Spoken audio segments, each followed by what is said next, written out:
Hi, good morning. Hello, good morning. Good morning, everybody. Good morning, Mr. Good Olawale. morning.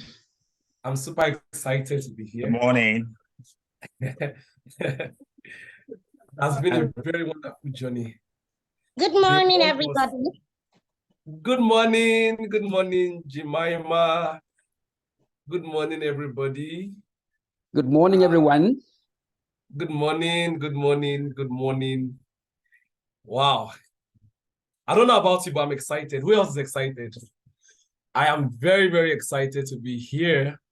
My name is Osho Olawale, and I'm a primary school educator.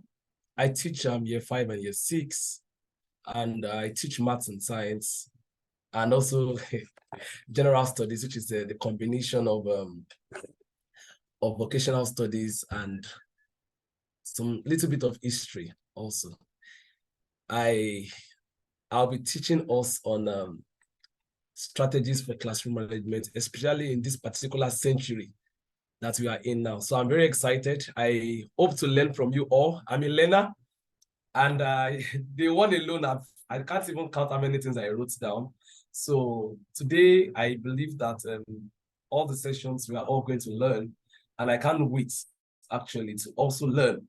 Knowing fully well that we all here are also learners makes me very happy.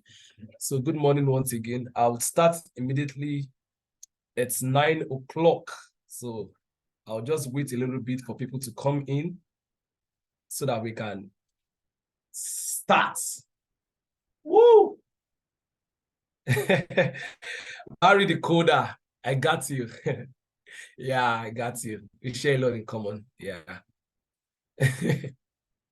No worry. As I am my girl, I'll chat you privately later so I can teach me some things.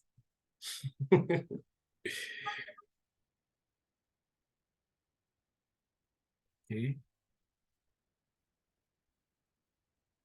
All right.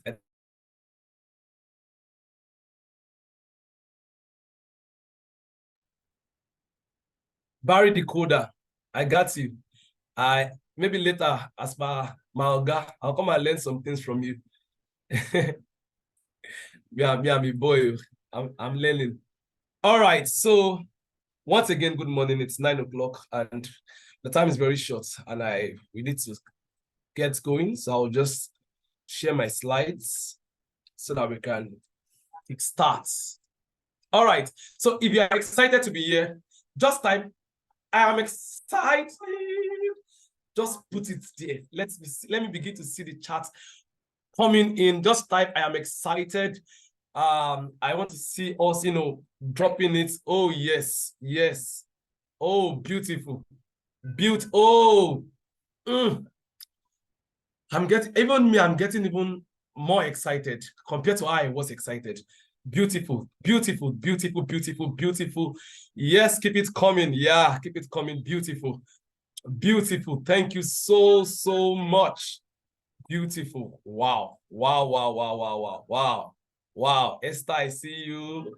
Yes, I see. Oh my God, beautiful. All right.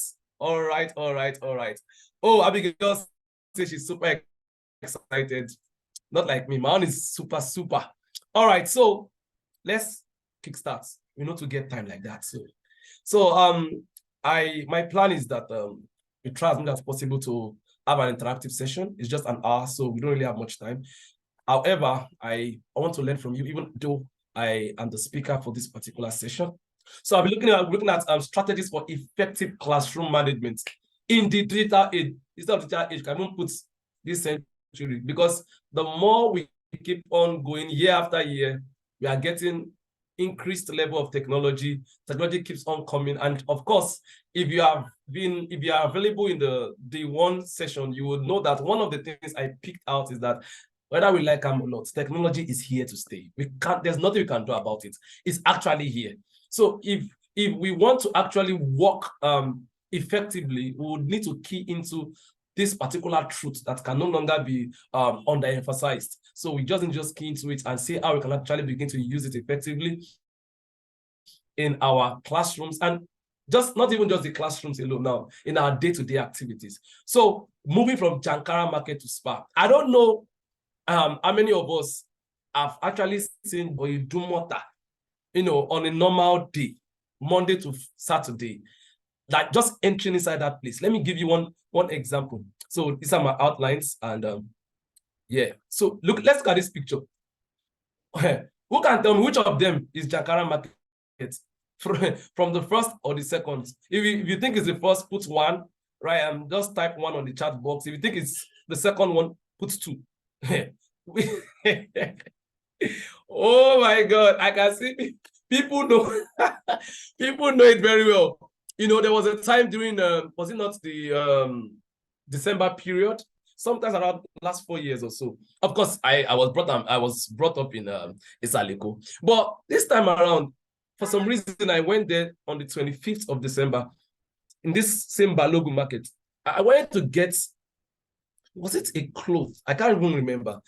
When I got there, oh my God. If you see the way I was pressed, as though I became a shawarma, like hot dog, literally. People were so much, they were hitting themselves, as in it was something else entirely. I was begging for breath, as in several kind of aroma, odor, and everything was so disorganized.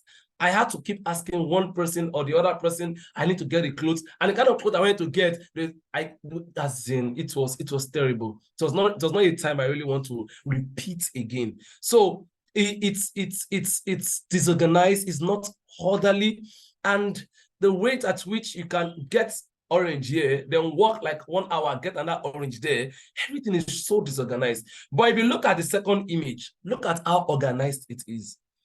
You know where groceries are. You know where the kitchen utensils are. You know where to get the drinks. Everything is properly organized. And this is exactly what we are looking at when we are talking about classroom management. Imagine a class looking like that, number 1. Hey, how exactly do you want, or do you expect learning to be achieved in such an environment? There is no way. So we're now going to look at how we can actually transform number 1 to number 2. And doing that is what we term as classroom management. All right. What then is classroom management? Classroom management is in the digital age, refers to the strategies, the practices, and techniques that educators put together to create and maintain a positive and effective learning environment within a technological integrated classroom. Now, take note of some words there. It looks like as if the English is plenty, but see, the thing is this. Number 1 is that as an educator, you have strategies, right? You have techniques, practices, things that you do in the class. However, the way you do it matters a lot. So how you do it should create a positive and effective learning environment such that when the children begin to learn, they are happy learning.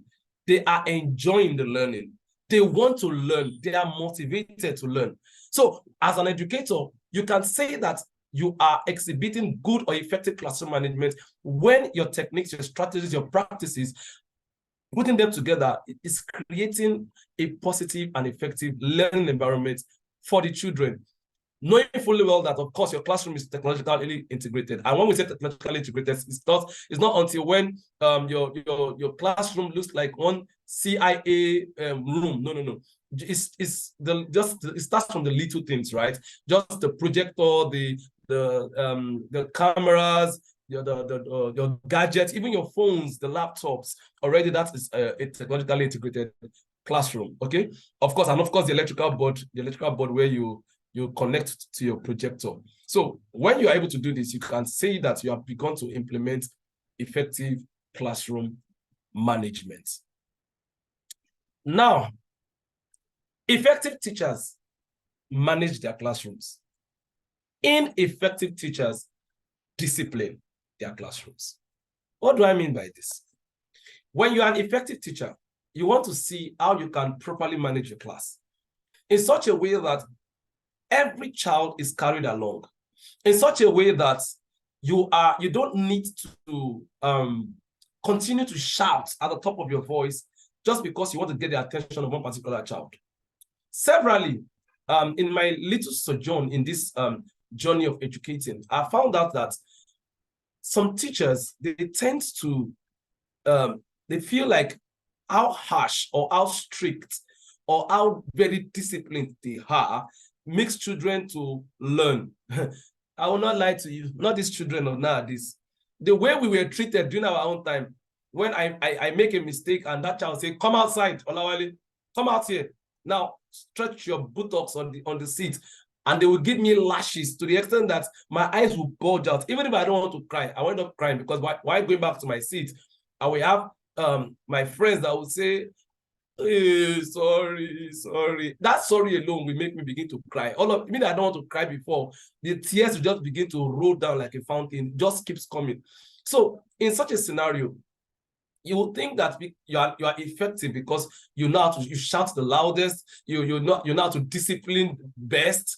And you see, the truth is this: if you as a teacher always have to shout to get the children in control, it simply means that you are not effective as a teacher. It simply means that you are not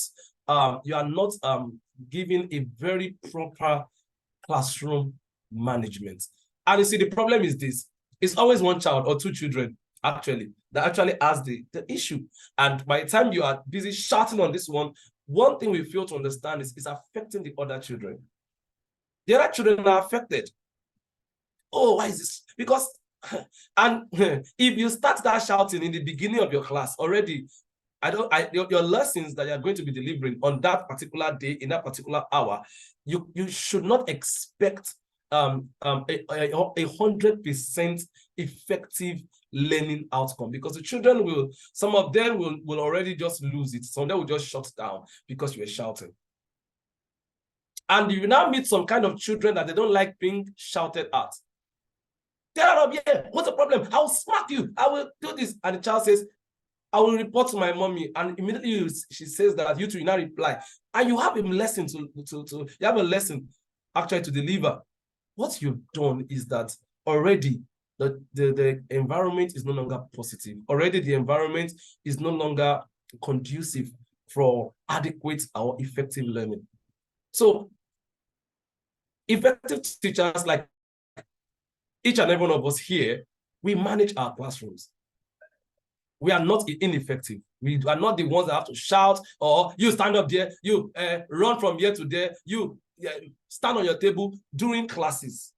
And yes, we know children, of course, children can be, they can be, we know. But the truth is, we want learning to be achieved, and we don't want just one egg or one bad egg to spoil others. So in a bid to do this, we need to learn strategies to have an effective classroom management, even when we are delivering our lessons, which is why this lesson, I believe, is very, very important. All right, so what are the advantages of digital education for students? Why are we looking at the digital age? Why are we saying, okay, classroom management in the digital age? What is so important about the digital age? We all know that in the 21st century, technology is going wild. And it has gotten to a stage where we cannot even live without technology. We can't live without technology.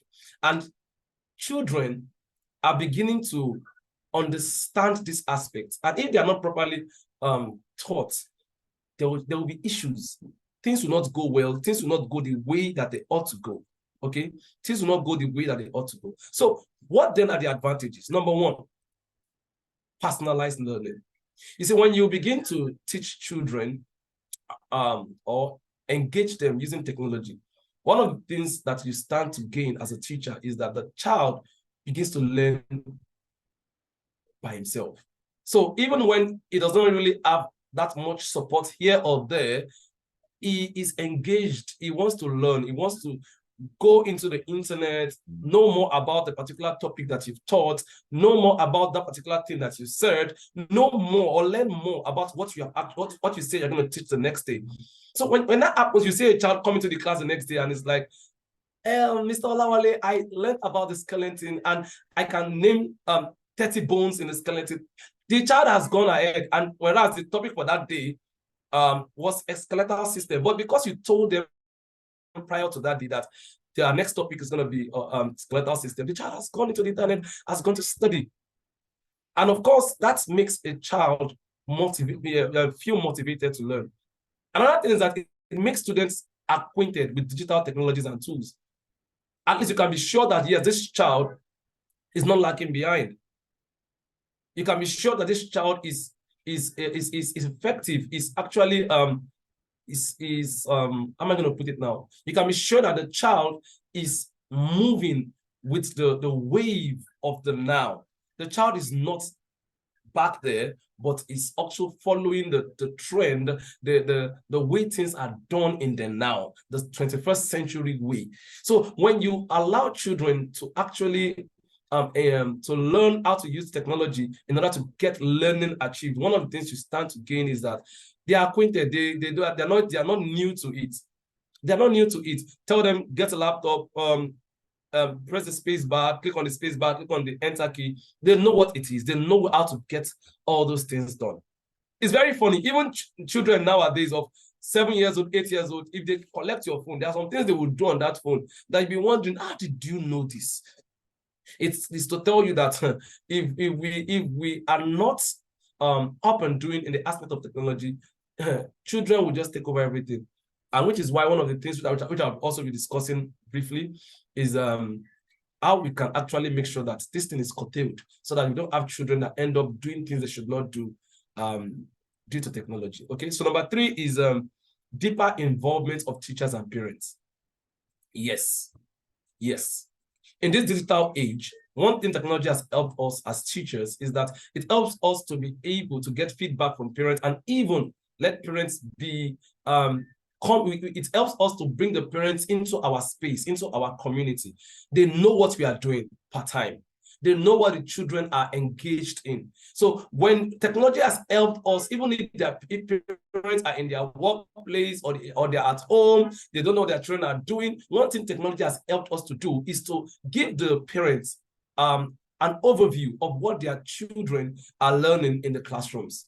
And also, it helps the parents to also be engaged in the learning that their children are undergoing, because the children, at times, we have to get feedback from their parents concerning a particular lesson, a worksheet or something. So the parents know that this is what my children are doing. They have an understanding of what they are undergoing in the classrooms, so they know, and it gives them this somewhat of confidence. It gives them this peace that yes, their children are actually doing the right thing.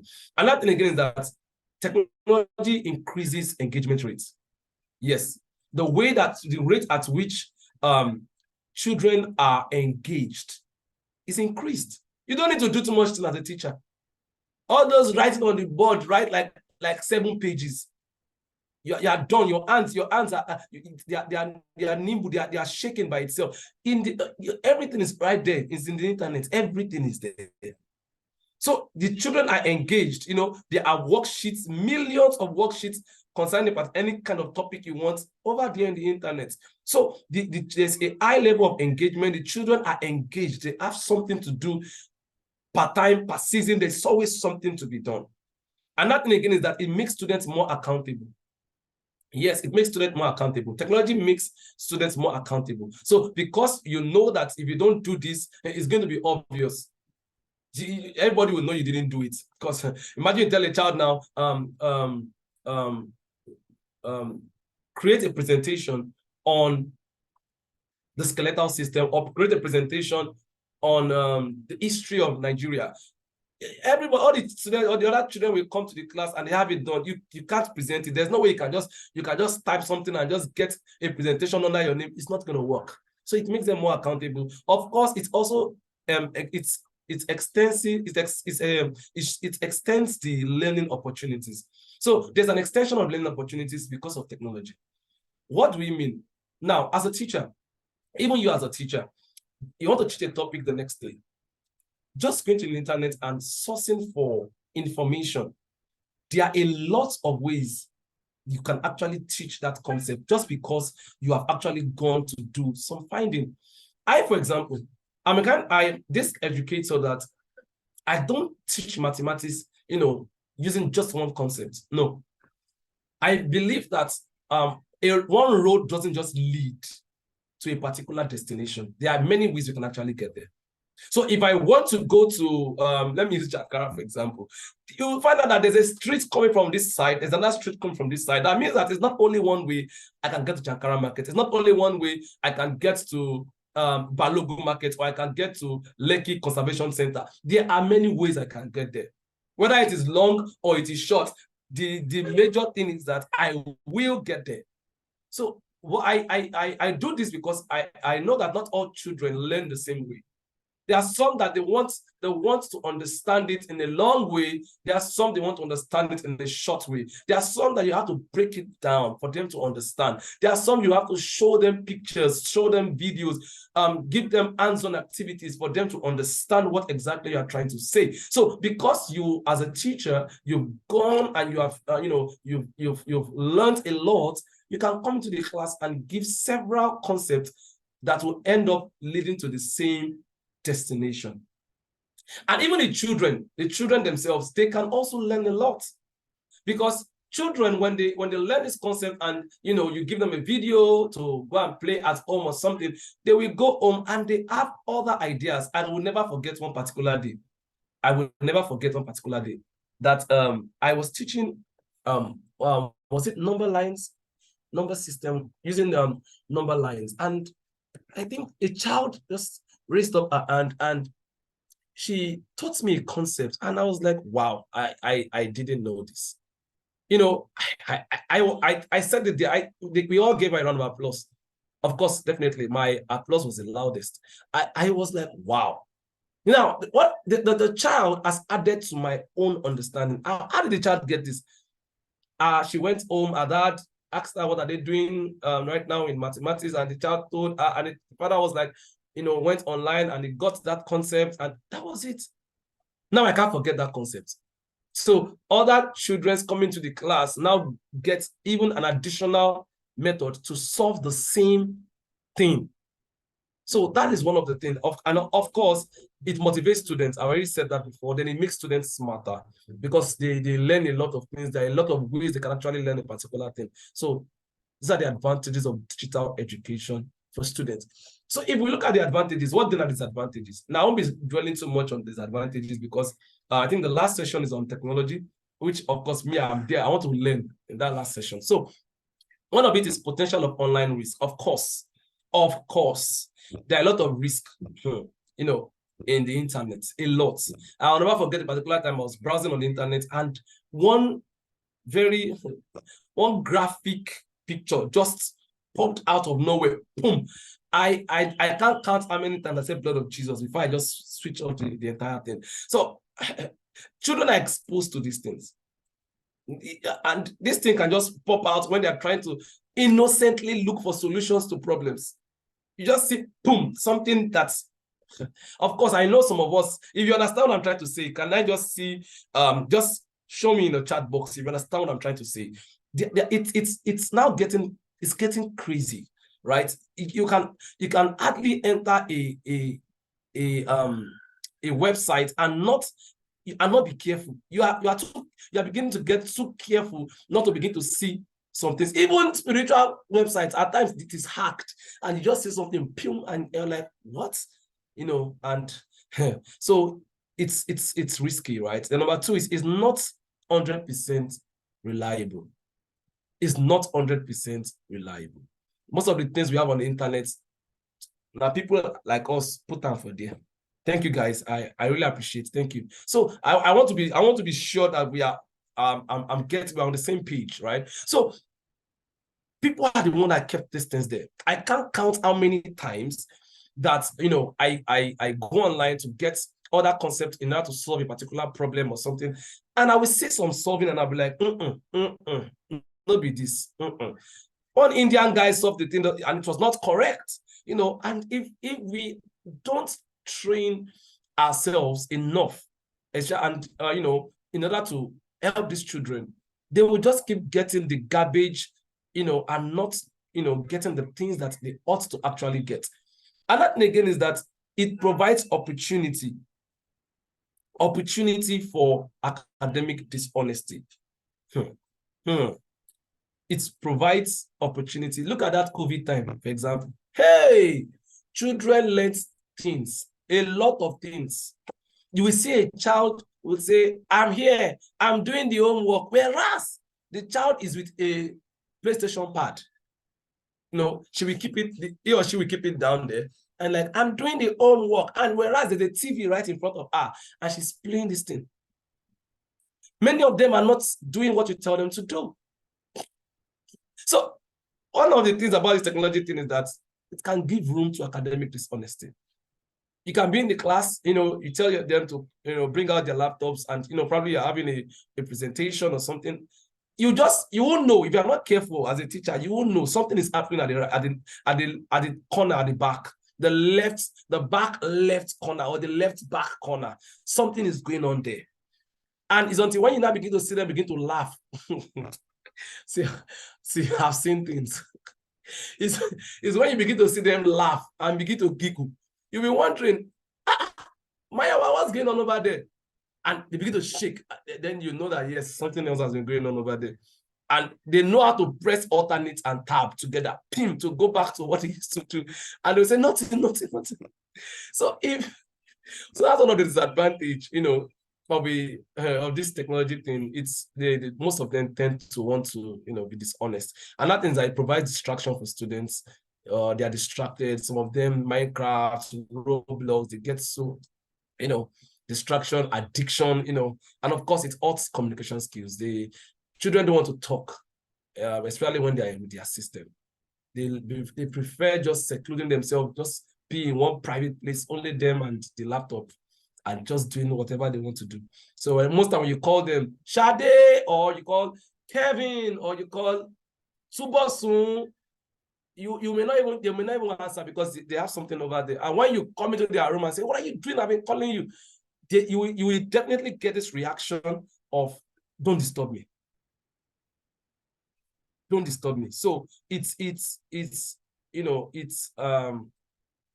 something that I noticed. Okay, Michael is saying that it's based on what someone searched. I disagree. I totally disagree. But anyway, let's continue. So now, looking at the advantage and disadvantage, we will now say that we should take away technology. No, of course not. Of course not. The advantages are way more compared to the negatives. The advantages are way more compared to the negatives. So that is that. So looking now at the C's of classroom management. Number 1 is content. 2, community. And 3, classroom environment. I won't be dwelling too much on this because I'll still be explaining some things going forward. But we are talking about the content, right? It talks about the curriculum, the instruction materials, that you're going to teach in the classroom, and as a teacher, you will have to plan engaging and relevant content that not only will the children would like, or not even about them even liking it now, based on what they actually need and what they'll be interested in. So if your content is not properly designed and thoughtfully organized, guess what? What you may end up getting is that the children become bored, or they begin to throw tantrums in the class, especially if it's year 3, 4, 8, 5, 6. So you just see them, they're just not interested. And trust me, if they are not interested, if you like, talk from now till tomorrow, learning is not achieved, because you need the children to actually learn and understand what you are saying before you can say that your objectives has been met as a teacher. And trust me, the content starts from you coming into the class you in the class, you ending the class, you going out of the class. Every aspect, is the content. So how do you come in? What do you do when you have come in? How do you deliver your lessons? How do you handle transitionings? When you are ending your lessons, how do you end it? When you are going out, how do you go out? Now, let me be honest with you, right? Let me be honest with you. You see this teaching thing. If children want you out earlier than usual, there's something about the way you are delivering your content is wrong. If they just want you to stop, they are tired. They say stop. Something about the way you are delivering the content, something somewhere is not just correct. It's not just correct. And if you are the kind of person that you have this nonchalant attitude, let me just do what I want to do and get out of this place. The truth is, you are not actually helping the children. You are not helping the children. Then community. We're talking about community. We're talking about everything in that class. Because you see, a classroom is not actually the room itself. If the classroom is not just a room, as a teacher, we don't see the classroom as just a room. The classroom is a world on its own. And guess what? We are the light of the world. Exactly. We are the light of that world. We are the one to make sure that world is shining. And one of the way we do it is by making sure that there's a community in that classroom. You don't want to have a class whereby there is no respect, there's no cooperation, there is no positive interaction among the children. Everybody's squeezing their face. Nobody wants to talk. No, that is no longer a classroom. That's a prison. Because the children are in bondage.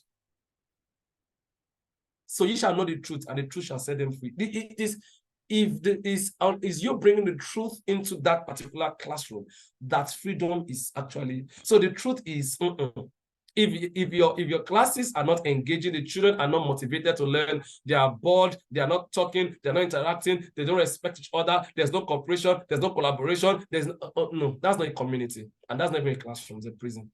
Then the third, of course, is classroom environment. Of course, the classroom should be well organized, comfortable. I'll still be talking about this later on. So let's just jump to the next thing. All right, the core pillars of classroom management. Number one, what I mean by core pillars actually is more like for you to have a very good classroom, for you to have a very effective classroom management, you need to take note of all of these pillars because they are very important. They are very, very important. Number one is connection. This is one of my favorites, connection. As a teacher, you need to build a rapport, a relationship with your children. You need to know them. You need to know who they are.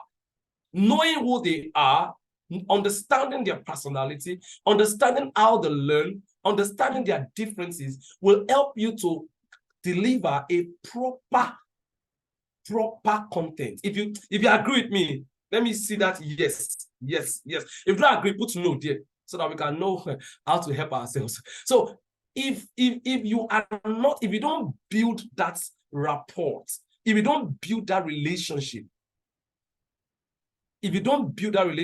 there is no way that you can actually build or have a proper delivery. So the delivery you actually give is based on how well you know your children, how well you understand what they want, how well you know how to get to them. Many of them, their eggs, their shells they are still covered in their shells. So having a very good connection with them breaks that shell, and it helps you to be able to, meet with their demands and help them to actually learn. I don't believe there is any child that is too dull to learn. I don't believe so. What I believe is we've not been able to break the shell of that child to understand how to help that child to learn. That's my belief. I don't believe a child cannot learn this. I don't believe. Even if the child is special, there's a way to get that child to learn. Number two is rules. Take away rules from a class. Trust me, no matter how nice you are as a teacher, there will be turbulence. There will be turbulence. Even God gave us laws. There will be turbulence. There will be turbulence. So as a teacher, as an educator, you want to lay down rules that governs that community. There are laid down rules that governs the class. And of course, one of the ways you do this is you do that at the first term, at the beginning of the year, at the first term. You want to have that meeting with the children, have that conversation with them, and let them know the rules that guides that classroom. And of course, you as a teacher, that you are not over the rule. You also need to make sure that you also are under the rule. So, for example, if you give a rule like nobody eats or drinks water until break time, or nobody takes water until break time, it's important that even you also try as much as possible to ensure that you implement that rule. So through you doing it, the children tend to learn. The children tend to learn. Don't shout out of the class. Don't shout when you're in the classroom. You too, teacher, don't shout. You can't be telling the children not to shout, and you shout at the top of your voice. Number 3, content. I've already explained content already. Again, content is a pillar. How you deliver, what you are delivering, how you are delivering it. See, teacher, the work of a teacher, it's just like the usual saying, it's nobody can reward teachers. It's an internal stuff. So one of the things that a teacher will have to do after you have finished giving your delivery, your lessons for the day, you will still have to go back, home and begin to plan the next day. Most times, what you learned on that day you need to change some strategies for the next day, because you began to learn some differences in some children. So you have to go back, change the strategies, change the activities, just so that it can meet up with the objectives. And at the end of the day, every child learns. Procedures. Procedures are I'll still be explaining procedures going forward. I'm trying to look at my time. The time is just bim, just going. So procedures, you need to make sure that your community has you have procedures, things you keep on doing, the routines you keep on doing. And of course, one of the ways you can actually make this work is by ensuring that you keep on telling them, keep on reinforcing those procedures, right? So that at the end of the day, it helps you to manage the classroom properly. Okay, Inamdi says that you think rules are human and implementable without causing. We should make rules. Yes, exactly. Thank you, Inamdi. Very, very correct. In fact, I don't give the rules in such a way that it makes the children feel discomfort. One of the things that I need to say is that we as teachers, we should always make sure that the rules have a positive impact. Guys, I would like, one of our rules is that you don't make noise. Reason being that making noise can affect the way you learn. Making noise can, and I would like that you guys learn and become the better person that you are. It's not, don't make noise. If you make noise, I will cane you. If you make, no, don't do that. Don't do that. And yes, definitely, Oluwatosin, definitely. In fact, that's why I call it a meeting. You are not the alpha and omega of the meeting. The children ought to also make the rules. No, it's not just you. And that's one thing again. We are not this century, this digital world that we are in now. We are no longer this sage on the stage anymore. No, we have now become a guide at the side. So just to guide them. So they make the rules, and that is, in fact, I'll not lie to you, that is the best, because it makes them accountable. They were the one that set it. They are the one that follow it. So that's very important. Thank you very much, Oluwatosin. So another one is the classroom layout. How you arrange your classroom, the layout, how you arrange it. I'll still be talking about this later on. Consequences. So you can see rules, consequences, So consequences can be good and can be bad. When they don't do what they ought to do, one of the things is that you can, of course, they also will be the one to actually say also that when we don't do it, this is what we do. And of course, don't make your bad consequences or the discipline be too much that it's too strenuous for the child. Just something that we help the child to know that I shouldn't do this again, or I should not do that again. Then of course, when they are doing well, good consequences are the praises. They are praised out. Just praising them for these little things goes a long way. It helps them to keep on doing the right thing at the right time. Then consistency. I put consistent in the middle because everything that is here needs to be followed and reinforced. Even there are times you need to refine them, and revise them, and again reinforcing it, so that at the end of the day, your classroom tends to have a community, a setup that they understand, that they know they have expectations, they have clear expectations, what they need to do, what they don't need to do, and all of that stuff. So these are the core pillars of classroom management. Now, if I have a well-managed classroom, what are the characteristics? What are the things I should be seeing as a teacher? What are the things I should be seeing as a teacher? So, number one, clear expectations. Clear expectations. So the children should know that, okay, this and this and this is what they need to do, especially when they're coming to the classroom. This and this and this is what they should do. You don't expect them to just throw their backs just anywhere. They know this is what they should do, and if they are doing it well, this is what's going to happen. They know that they need to do their activities at this particular time and finish at a particular time. They don't finish, they know what is going to happen when they don't finish at a particular time. If they finish it well, they know what's also going to happen. They know what happens when they eat, what is that the expected time. They know what happens when they throw tantrums, when they shouldn't. When this is occurring, and it shows that your classroom is properly managed. There was a time I was in a class and one of the child did something that was wrong. I think he squeezed a paper and it threw it across the class, tried to get into the bin, but it didn't work. So the child, instead of the child to stand up, ask permission, stand up and put the paper into the bin, just sat down there. So one of the children was on that said, you shouldn't do that. Come on. If Mr. Olawale should catch you, you are going to be in trouble. They know that this is, and the child had to stand up immediately. I was there, but it's just that I was watching to see what was that child going to do. And I was so happy that before I even spoke, one of the children has spoken, which is very, very important. When there are clear expectations for the children, it helps them to know what they need to do, how they need to do it, and what happens when they do it and when they don't do it. Number two is respectful relationships. Respectful relationships. When your classroom is properly managed, every child understands the place of respect.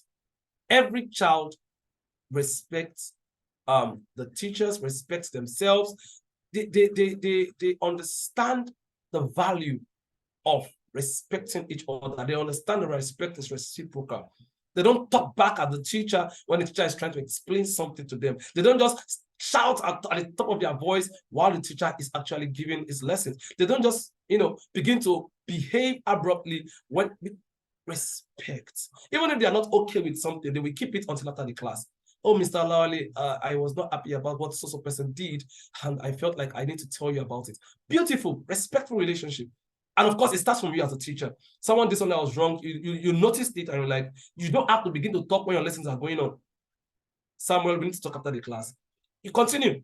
Then after the class, Samuel, what you did, was it correct? Was it right? I felt like what you did affected the tone of the lesson. And I'm not expecting you to be doing things like that. You don't have to, what's the problem? You did that? The truth is, it's not going to help.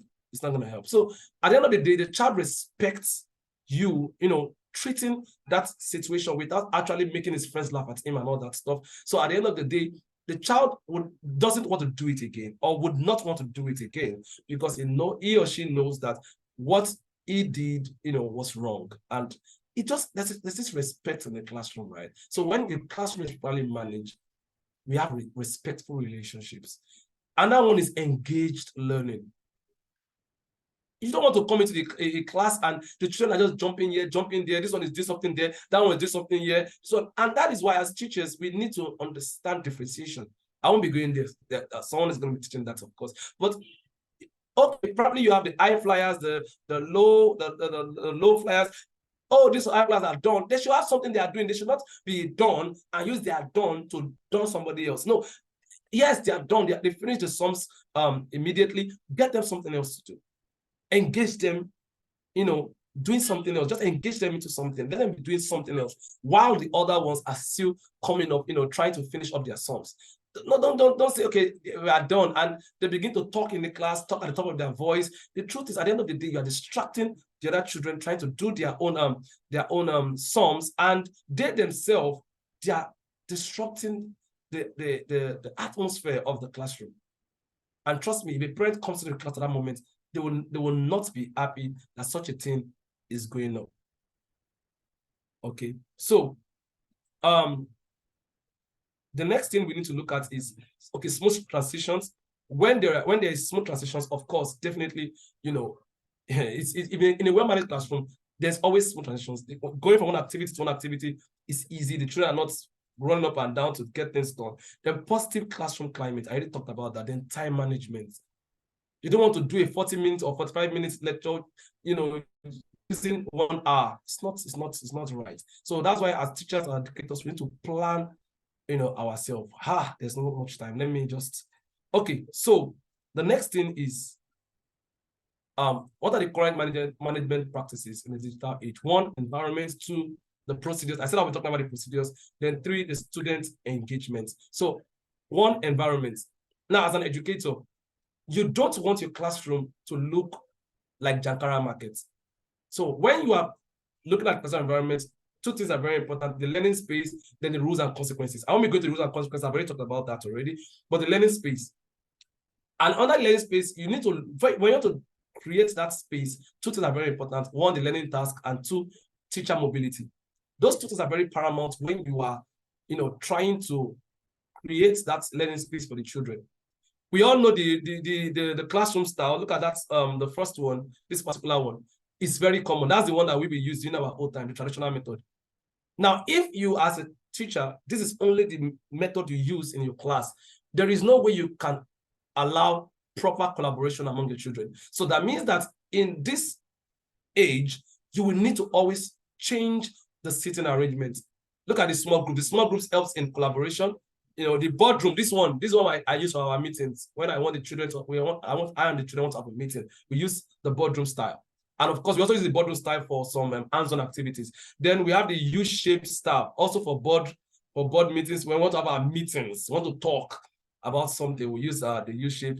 Then the round table, then the Emin-bone style. So what I'm trying to say is this, right? You cannot just have just one learning, one kind of sitting arrangement for all learning tasks. No, you can't just do that. You can't do that because you need them to have some soft skills like teamwork, collaboration, communication, and all other stuff like that. So because of that, you will need to always arrange your seats in such a way that it helps to bring in that collaboration, that teamwork, that leadership, that communication skill. Then teacher mobility. You don't want to arrange your class in such a way you cannot walk around, because children can be very funny. You need to make sure your classroom is properly arranged in such a way that you can walk around in the class.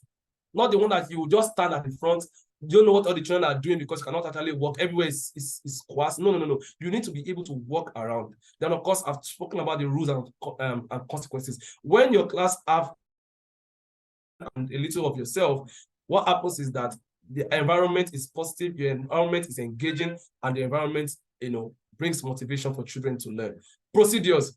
When I look at procedures, I'm looking at the digital organization, looking at the tech-related routines. For example, there's some procedures when you're teaching the children how to use their tech tools. You need to teach them naming conventions. You don't want the child to submit an assignment to you and it's not properly named. So there are ways you teach the children how to name, their files, their assignments, and how to put them in proper folders, before it is shared to you as a teacher.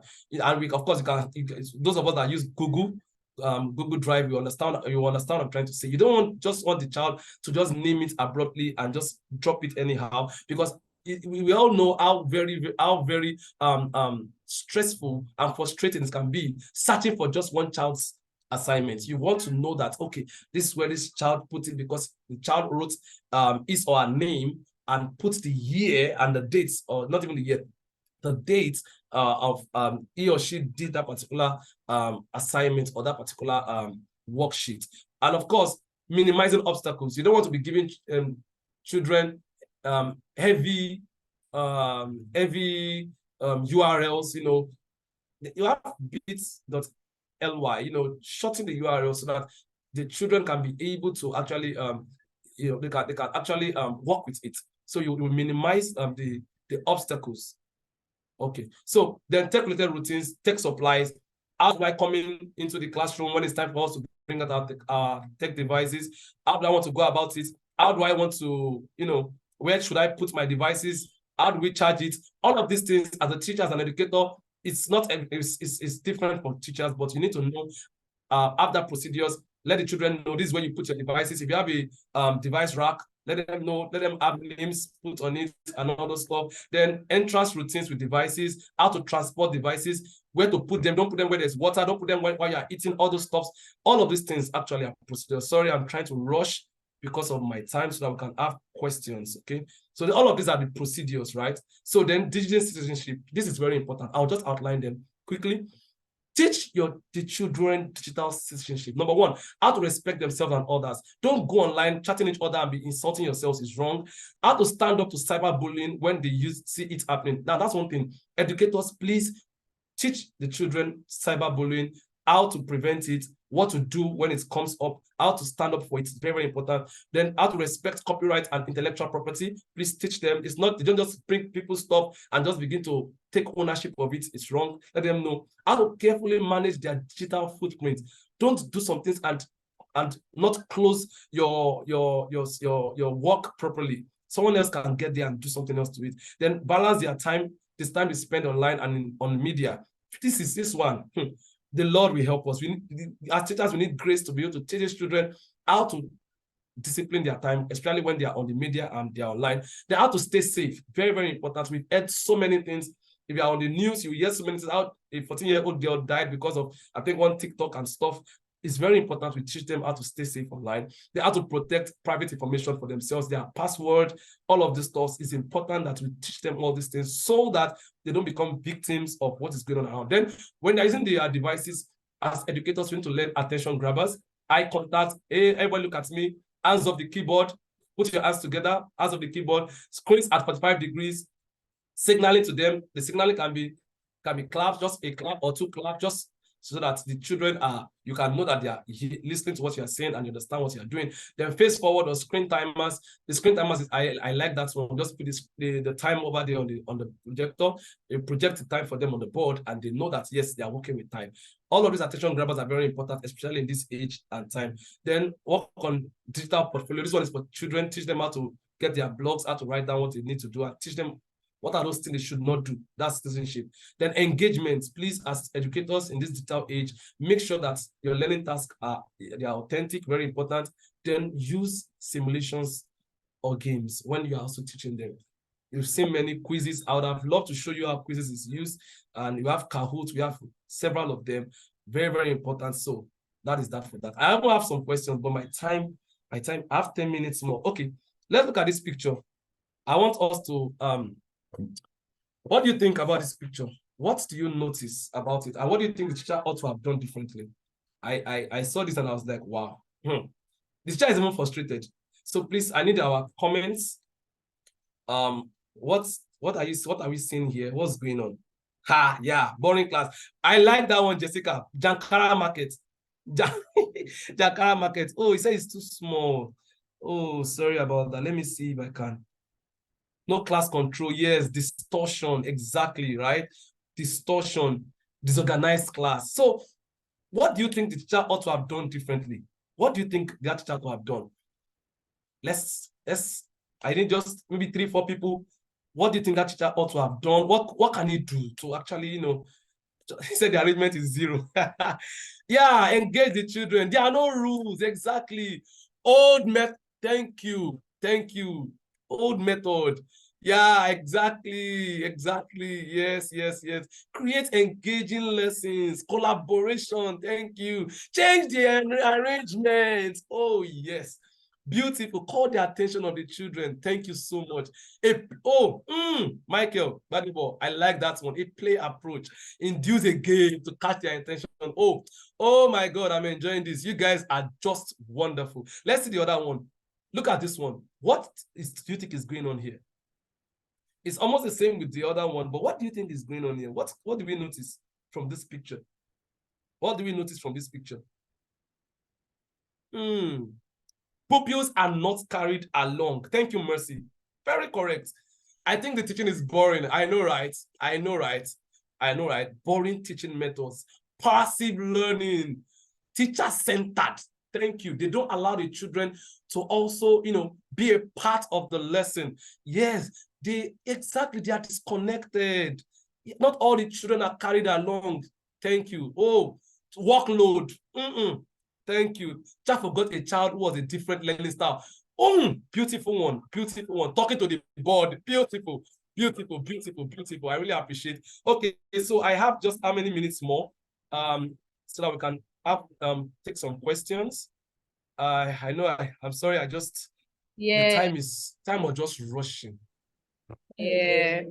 Thank you so much. It was such an amazing session. So of course, as usual, if you have questions, you can raise your hands and then I would unmute. I'll ask you to unmute so you can speak, or you could just type in the chat box in the comment section. Okay, thank you. Gobi Daniel, please unmute and ask your question. Okay, good morning. Thank you very much for this insightful presentation. So while I was just listening to you, the experience I had teaching in the public school with over 100 pupils in a very small classroom just came back again. So, and I'm just asking myself, how do I really explain routines and rules to students or pupils in a public school setting where language barrier is such a big issue? How do I get them to understand rules and routines in the classroom? And also, how do I go about just switching their sitting arrangement? Because I have like over 100 plus pupils in the classroom, and it's really a very small classroom. So how do you go about just making that classroom space look really cool in such a way that it's easy for you to move around and just do some of the activities that you need to do with your kids? Thank you. All right, thank you very much, Daniel. I'll just cut to the chase now. I can actually understand what you're going through, because I've once taught during my NYC time. I taught in a public school, and in a particular class, you can have close to 80-something students in just one class. So I'll just give you a very few ways you can actually make it work. Now, for the language barrier, it's possible that you may, if you don't understand their language, it's possible you may need to get someone that can assist you in laying down your message in such a way that they can understand, right? Because the truth is this: if they don't understand what you're saying, there's no way you can actually ensure or be sure that you have actually communicated, right? If they don't understand what you're saying, there's no way you can communicate. So get someone that is in that school that understands their language, and bring the person as getting assistance. Bring the person in so the person can help you to ensure that your communication is heard and is understood. Now, another thing again is this: for public setting, right? Just being in the classroom alone, try once in a while to change that environment. There are days you need to probably just take them out of the class and take the learning outside that four-walled room. Take them outside, fresh air, and have that learning where there is no board, sit down, and all of those stuff, and all of that. It helps. Then for the sitting arrangement, one of the things you can do, because like you said, it's a small class. One of the things I think you can do is you can have a group learning. So pair them into groups. So if their seats are, I don't know the kind of seats you use, but you pair them into groups. Let them begin to work collaboratively. So they have a group. So there's a way they can arrange that table or their chairs in such a way that they are sitting down close to each other when a particular lesson is going on. And of course, if this can be implemented, one of the things that that would happen is that the children will enjoy it at first because children like new things. They will enjoy it at first, and before you know it, if you are able to meet the objectives, once in a while when you use these processes, you can be sure that learning is definitely going to be achieved. Definitely. So I hope in a way I've been able to help. It's because of, I'm trying to rush it because of my time. Thank I you hope very I've much. been able to help Daniel. A few questions in the comment section. Someone says TechnoSpark for Air, you need to change your name. Okay, it says, how do you involve the learners when making class rules? How do you involve the learners when making classrooms? Oh, rules. Okay, rules. Yeah. How do you involve the learners? Now, this is it. And I do this when the term starts. The first term is the best time to do it. So, there's a way I welcome the children, just that welcoming them from that door is very important. So after the welcoming, we sit down. On the first day, I don't do any teaching. No. I don't do that. That day is a day for us to know ourselves. So I'll be introducing who I am to them. I'll be knowing who they are, knowing about them, and all of those stuff. Then when I'm done with that, I would tell them we'll have a seat, we'll train our sitting arrangement. That's, of course, we already have trained our sitting arrangement. Then I'll tell them that, in a community, if there are no laws, I'll ask them, what do you think will happen if there are no laws in Nigeria? If there wasn't a constitution, they will be the one to answer me. There will be anarchy, there will be this, there will be that. And I'm like, so how many of you agree with me that in this class we need rules, right?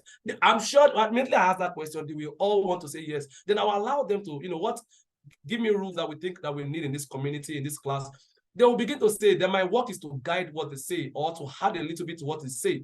It will help them to actually bring up that, that will spice it up. And as they're talking, I have my pen and my paper. I'm writing them down. And immediately they are saying, I'm writing them down. Then when we're done writing it, I can tell them, let us now sign this thing that we have written. So they will all sign it. I will also sign it. And then we can pin it to the wall. And when they come, they can always see what they themselves have said are rules that governs that community. So I believe that's one way you can actually bring them into that particular classroom with rules. Exactly. Yeah, thank you very much. Very insightful. We're leaving the breakout room now, anytime now. But of course, as usual, if you have any questions, please just leave it in the WhatsApp group. And I'm sure Olawale will be very much happy to answer them on there. Thank you so much.